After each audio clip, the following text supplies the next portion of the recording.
Welcome, friends, to my channel of clinical education for medical students. Um, Today, I'm going to talk about upper GI bleed, which is a very common clinical scenario. As I have always emphasized, we try to keep things as simple as possible so the learning process becomes easy and manageable. So we will always get focused and concentrated on the fundamental issues of any clinical conditions. Obviously, there are a lot of details about any topic that you could talk about, but we are going to stick to the basics. And the basics are the things that I would expect you to know that will help you to pass the exam. And also, when you are a junior doctor doing surgery, it will help you to manage your patients, hopefully.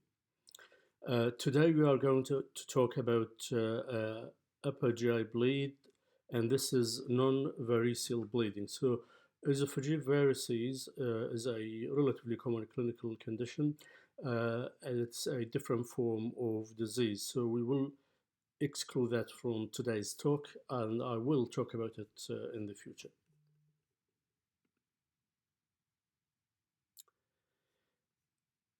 Now, upper GI bleed is generally defined as a patient who is having coffee ground vomit or Malena, uh, or hematemesis or fresh blood.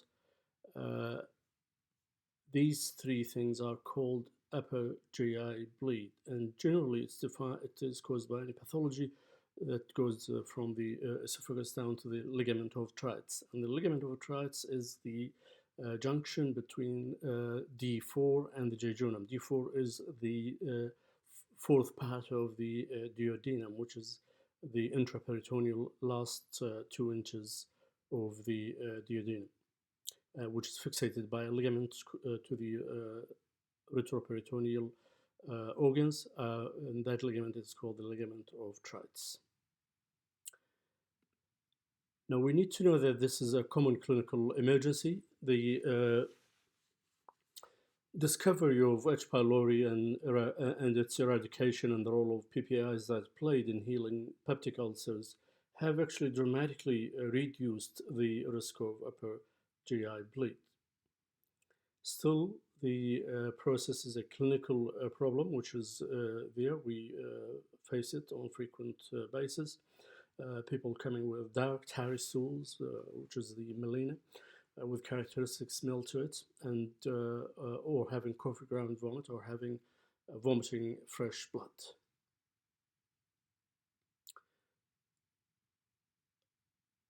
Often we get patients who are elderly and they have multiple comorbidities and they could be anticoagulated. So keep that in mind, because in these situations the management can be tricky, and the mortality associated with that old age, multiple comorbidities, and anticoagulation in particular is associated with increased mortality. Now, you could look here at an ulcer, which is in the first part of the duodenum. That's how typically the peptic ulcer looks that bleed. It's in the posterior wall of the duodenum, which could erode into the gastroduodenal artery. As I mentioned earlier, the eradication of H. pylori helps us to reduce the global incidence of upper GI bleed.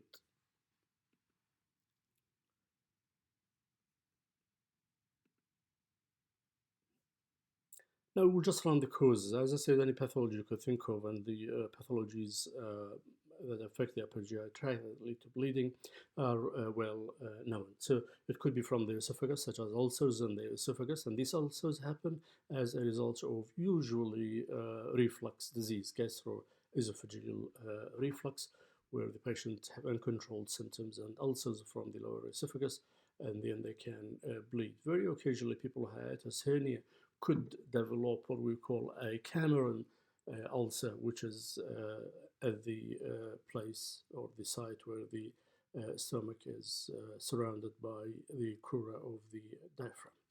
Cancer of the esophagus, cancer of the stomach, acute gastric erosions, which we mentioned earlier in a previous lesson, that happens in people who are stressed by major surgery or burn or severe pancreatitis or severe complications from surgery.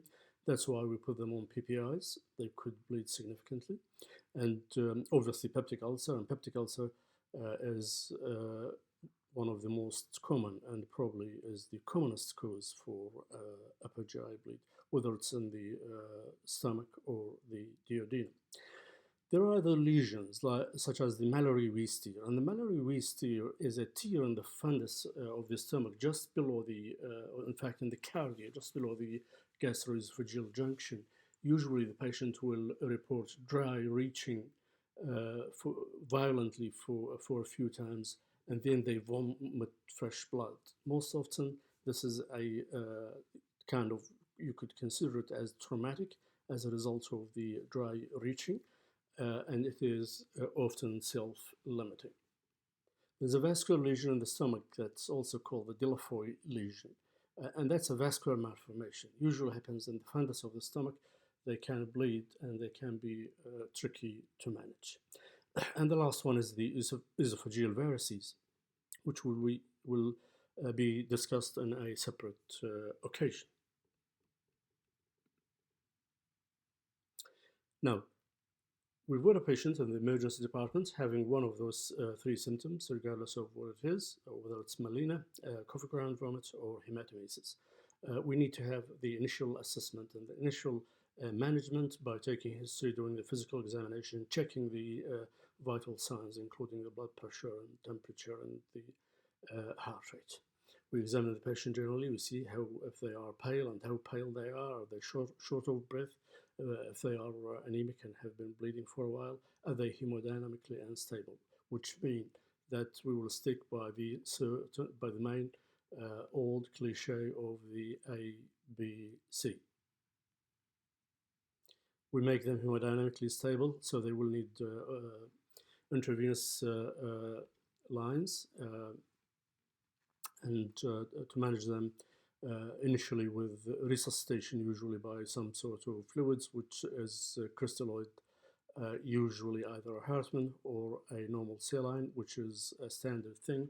And you could give them a liter or so over as a stat dose in the first hour or two if their heart is healthy. We're going to be careful on people with cardiac failure, but otherwise most patients would tolerate fluid very well. We need to ensure that the patient does not go into prolonged episodes of hypotension because it will lead to end organ damage that lead to multiple organ failure and increased risk of mortality. So we have to stabilize the patients and make them hemodynamically stable. It's recommended that we do 2 large bore IV cannula, short and with large diameter, because we can infuse fluid and blood through these rapidly. We take some bloods of the patient once we got the line in, and we check their basic bloods, the liver function test, their blood count, and their renal function, and their coagulation status. We need to ask the patient whether they are actually on anticoagulant, and increasingly these days we do see patients who are anticoagulated who come in with this particular problem. Blood transfusion.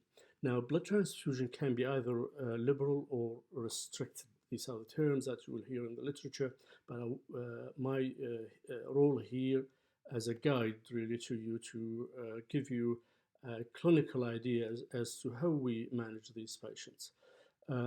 Transfusion threshold is somewhere between 70 and 80. I recommend if the hemoglobin is 80, I would give them blood, and I would give in this situation 2 units. Now, if the patient is hemodynamically unstable and their systolic blood pressure is less than 90, then they will need aggressive fluid resuscitation to bring their systolic blood pressure up to more than 90 and to reduce their heart rate below 100 at least. The best fluid that you could use for resuscitation of any patient who's been involved in hemorrhagic shock or bleeding or trauma is in fact blood, because blood does two things, and that's why it's different from the fluids. Number one, it stays in circulation, and these cells have, the red cells have a lifespan of 3 months, so they are staying in the circulation. While crystalloids will get filtered and excreted by the kidneys, and they have a half-life of a few hours. Albumin stays longer, so it's a better type of resuscitating fluid, which I like to use. But the best fluid to use is, again, the blood. Number two, when you give blood, you provide the patient with the hemoglobin, which is the oxygen carrying agent. So you are increasing the oxygen carrying capacity of the blood to the target organs to oxygenate them. So I would recommend liberal blood transfusion based on the hemodynamic stability of the patient or their hemoglobin level. Once we've done that, we have to give the patient a bolus dose of pantoprazole, usually 80 milligram, or rismoprazole. These are the PPI, the proton pump inhibitors that stops the acid secretion from the stomach. And then we put them on an infusion of about 6 to 8 milligram per hour for 48 hours. There is a bit of controversy around these numbers and this policy, but you don't need to worry about it. It's a clinical standard practice where I work.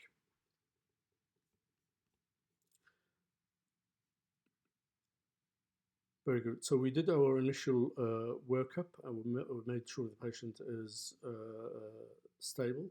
I mean, obviously, if the patient is not stable, then they will need to be rushed immediately to theater for endoscopy to see if they can have endoscopic treatment or they go to surgery. But hopefully they are not too bad, and then you need to do the following thing. There are scores that have been devised for, it's called risk assessment of the patient for recurrence of bleeding, also for their need for endoscopic treatment or surgical treatment or their hospital stay. And there are a few scores that have been devised. One of them is called the Rockall score, which have been used for a while, and then in the last 2 decades, I think, came the Glasgow Blackford, Blachford. I think that's how it's spelled. The Glasgow Blackford score. And that assesses the risk of rebleeding, need for endoscopic treatment, need for surgical treatment, and mortality. Now, it relies on a few parameters: blood urea, level of hemoglobin in men and women, the systolic blood pressure, and the other markers that are in here: pulse, Malena, syncope, have the patient collapsed, do they have liver disease, do they have cardiac failure? And there are points assigned to each one of those, and then you calculate the score. Now, just to give you a rough idea, it is possible to do the Glasgow Blackford score on the computer just by putting these numbers together. There might be an app, but I'm not aware of any specific one. But there is a MedCalc calculator on the internet that could calculate those for you. What do they mean? It means that if the patient have a score of 2 or less, usually they are at no risk of needing anything, and often they will do very well if you reassure them and send them home on PPIs. People who have got score more than 5 are more at risk of having need endoscopic treatment, surgical treatment, mortality, which goes up exponentially with the score. So it's one of those tools that might give you an idea. And I doubt in a clinical situation every patient will get that done, but it's a nice clinical practice and a nice exercise to calculate their risk, particularly if you have got the app or you do it on your computer. This curve is produced by a meta-analysis comparing the Blackford score with other scores. And this is the area under the curve. And the area under the curve for this test, which is done or in the computer by putting sensitivity against 1 minus specificity. And the area under the curve, the bigger the number, the better the predictive ability of your diagnostic tool that you are using, regardless in terms of statistics. And the area under the curve for the Glasgow score is 0.86, bigger than any other score. So it's more useful and has been validated in various studies.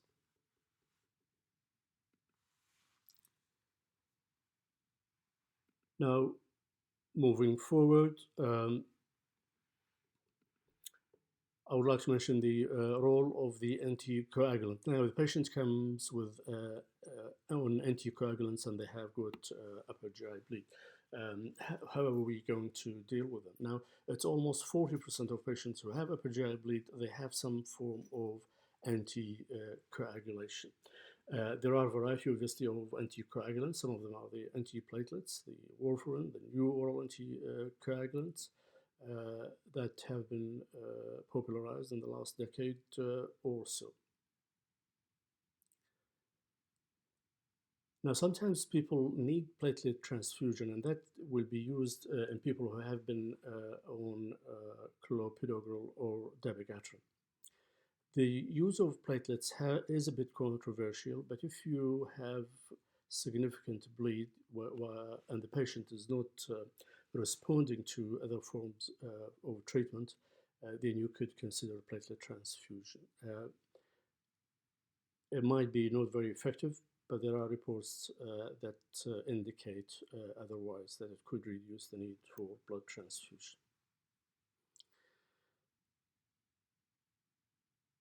Now, if the patient is on warfarin, traditionally we use the fresh frozen plasma and vitamin K to reverse the effect of the warfarin. More recently, we have been using the prothrombin complex concentrate, which is the Prothrombinix. Very effective, a small volume compared to the FFP, and it is effective immediately to reverse the effect of warfarin, particularly if the patient is bleeding severely and you need to do endoscopic clipping or surgery. There is a problem with the new oral agents where there is no antidote to them, except with the dabigatran, which is called the idrosuzumab. Idrosuzumab is one of these molecular agents that can neutralize certain chemicals. So we've got an antidote to the dabigatran. The rest of the new oral anticoagulants, they don't have antidote to them, but they are short-acting, and their effect is will wear off in a matter of hours to a day. So time is the antidote for them, and these are the rivaroxaban and the apixaban, and there are a few others. Occasionally, patients have been found, if they are bleeding, upper GI bleed, on one of these new directly acting oral anticoagulant, they could benefit from the prothrombin complex, which is the Prothrombinix. So anticoagulation is a problem. People are anticoagulated because they have synthetic valve, which is less often these days because of the availability of tissue valve. But people with cardiovascular disease and strokes, they could be on double antiplatelets agent, or they are anticoagulated with warfarin, and they add to the burden of the upper GI bleed and its management, where we have to stop the bleeding and think about the patient not having arterial thromboembolic events. Now you find that majority of our patients who have upper GI bleed, they will have endoscopy.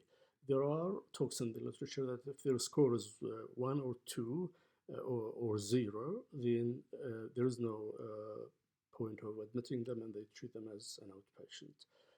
I doubt that this is the reality though, because we admit them, we worry about the risk of rebleed because it can be disastrous.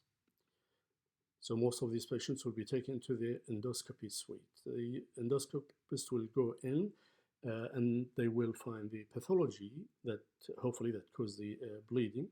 You could face an immense problem though when you put the endoscope and you find the stomach is full with fresh blood and you have no idea where it is coming from. And that situation, obviously, the patient should have been informed or should get informed prior to that if we don't control the bleeding endoscopically on the table, then we will proceed to laparotomy to fix it surgically. Endoscope is not only diagnostic, it is therapeutic, and there are a variety of measures that can be used to stop the bleeding. One of them is injection of epinephrine.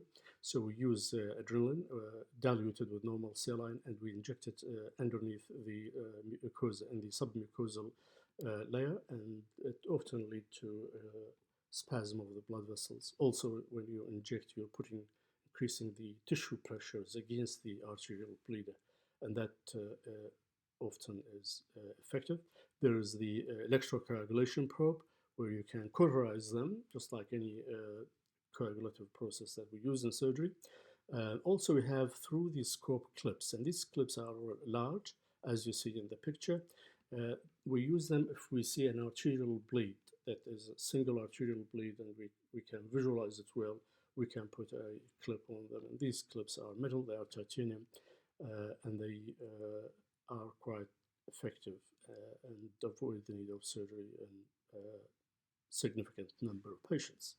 Also, we have the argon coagulation, the argon plasma coagulation. That would be useful for superficial ooze if there is a large area of erosion or superficial ulcers in the lower esophagus or the first part of the duodenum or the stomach.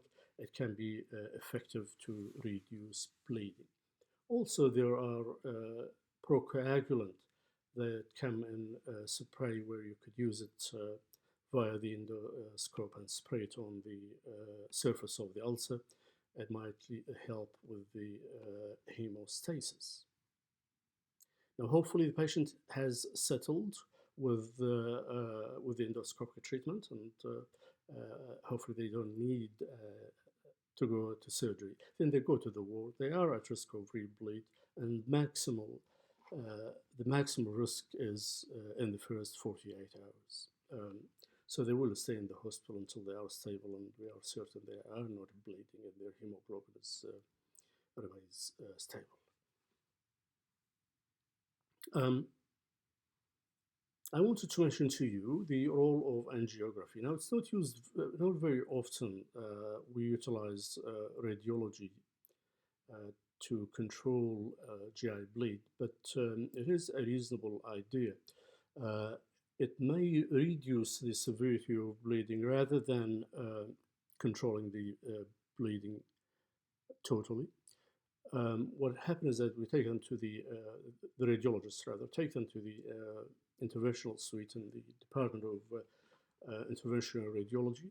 They do an angiography via the femoral artery and they cannulate the celiac. And then it depends on where the bleeding is. They could target either the gastroduodenal artery, which would be the source of the bleeding in duodenal ulcer, or the left gastric artery if you have an area bleeding from the stomach.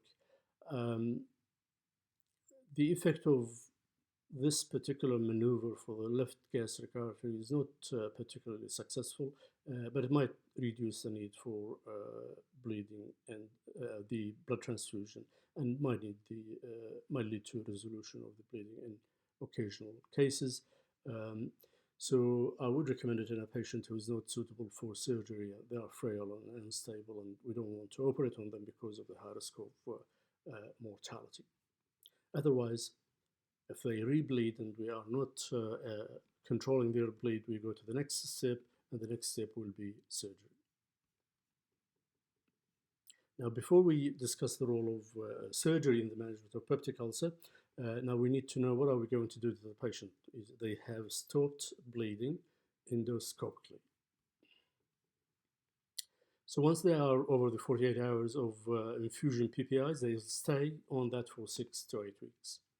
Now, if it is a duodenal ulcer, you expect it to have healed by that time. There's no more need for endoscopy. If it is a gastric ulcer, though, you need to repeat that and take biopsies to ensure you're not dealing with cancer. We always check the patient for H. pylori, and if they need eradication, that will get done. We get them to commence oral intake, clear fluids in the first 24 hours or so, and then we upgrade that gradually according to their progress.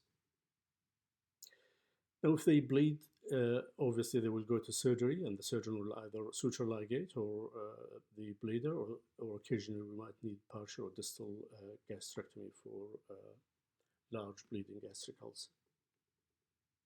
Occasionally, when the surgeon takes the patient to the operating theater, there is a problem. The stomach could be filled with blood, and when you open the duodenum, there is no ulcer in the duodenum. Because that's what the first thing that you would expect to do in the situation. And then you do a long anterior gastrotomy. You empty the stomach of the blood totally, and you see where the bleeder is. And often it's just a matter of suturing the area that bleeds. Now, once they are on the ward, then every patient will get some form of DVT prophylaxis in the form of low molecular weight heparin clexane, usually 20 to 40 milligrams subcutaneous daily. And that will help, in particular, people on anticoagulants until we can put them back on their anticoagulation.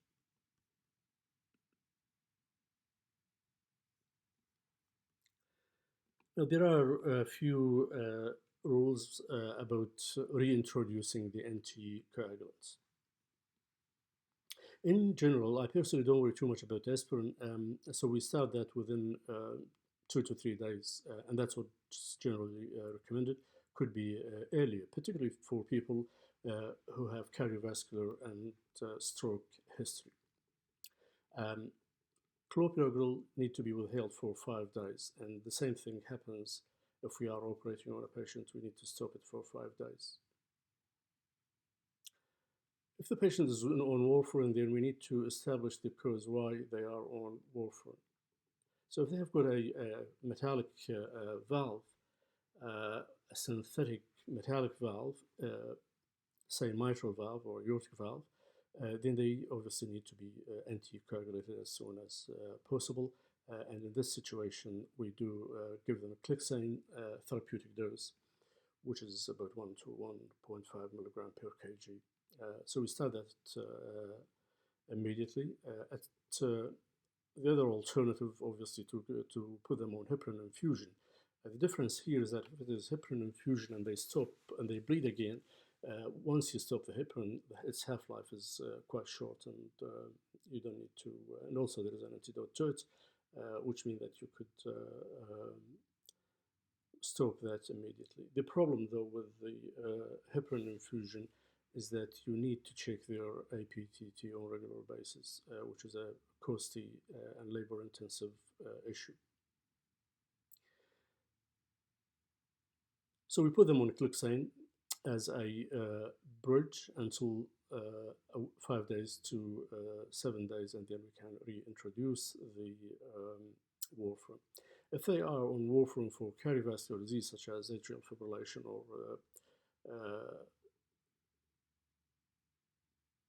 pulmonary embolism or DVTs, then we could wait until a week after the endoscopic treatment where they can go backwards. How about the new agent, directly acting oral anticoagulants? Um, if the patient is high risk, and the high risk patient is someone who's threatened to have massive stroke or at risk of having massive stroke or a heart attack, we put them, restart that or as soon as possible. We could put them on Clexane for 2 days and then as a bridging procedure. And that Clexane will be in the prophylactic range. And then we put them back on their rivaroxaban. If they are low risk, we will need to wait for somewhere between 5 to 7 days. So that these are the rules around the anticoagulant, and I'm mentioning them because of the fact that more than 40% of people who come with upper GI bleed are on some form of anticoagulation. But the last thing I would like to mention to you, we touched on surgery earlier, but the role of surgery in the upper GI bleed and ulcers. If endoscopic treatment fails and they rebleed, there will be a role for a repeat endoscopy, but generally it's probably better to take patient to theater and fix it surgically. You'll find that duodenal ulcer are usually posterior. Those who bleed are usually posterior, eroded into the gastroduodenal artery. So the surgeon makes a enterotomy in the first part on the anterior surface of the first part of the duodenum to expose the ulcer, and we call it underrunning. So you're just stitching really the bleeding artery. There are a few other modifications of the technique, but the fundamental of it is that you stitch the artery that is bleeding with non-absorbable. Usually use something like 2 or 3 proline or even 4 proline to underrun the bleeding vessel, and that tend to be very effective. Occasionally, people have done things like dissecting the gastroduodenal artery and ligate it at its origin from the hepatic artery. I think it's a drastic thing to do, and I don't think anyone need to do that for a bleeding peptic ulcer. Now, Mallory's tear, Delafoy lesion, if they are in the stomach and they are in the fundus and body of the stomach, which means that if they bleed, we have to open the stomach. So it will be a gastrotomy, anterior gastrotomy. We open the stomach, empty the blood from the stomach, and then we suture the bleeding points.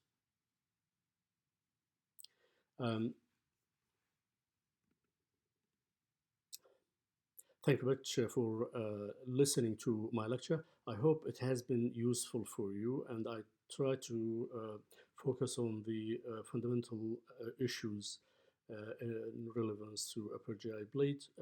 Please subscribe to our channel, and if you have any questions or comments, leave them down to us. I will try and make time to answer any queries or requests in the future. Thank you very much.